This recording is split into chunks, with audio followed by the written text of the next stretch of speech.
আজ রাতে ইচ্ছে হলো চিকেন পাস্তা খাওয়া হবে, তাই পেঁয়াজ কুচিয়ে আর চিকেন ছিল, এদিকে টমেটো কুচি আর লেবু নেওয়া হয়েছে, আর এদিকে আদা আর রসুন কুচি করে রাখা হয়েছে।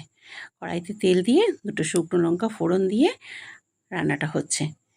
আর করছে আমার মেয়ে। এই পাস্তা ম্যাগি এগুলো ঠিক আমার হয় না, আমি ঠিক পারি না এগুলো করতে, তাই মেয়েই তৈরি করছে। সমস্ত কিছু নিজের মতন করেই করছে।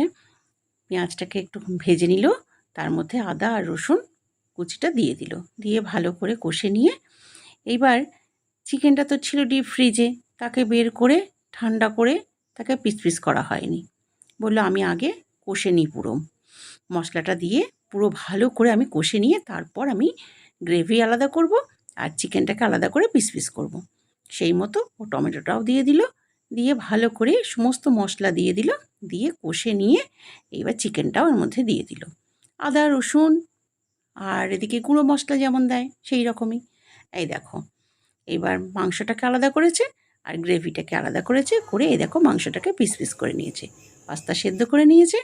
এদিকে কড়াইতে পেঁয়াজ ভেজে নিচ্ছে, আর নুন, হলুদ গুঁড়ো, জিরে গুঁড়ো, ধনে গুঁড়ো, ব্যাস এই দেবে মশলা, আর কিছু নয়।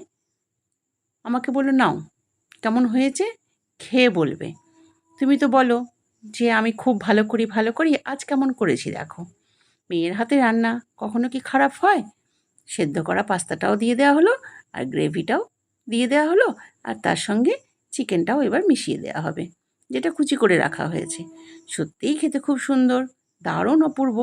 তা রাতে মাঝে মাঝে এরকম ইচ্ছা হয় যে হ্যাঁ কিছু করে খাই, সব সময় তো রুটি খেতে ভালো লাগে না, তাই আজ রাতে চিকেন পাস্তা।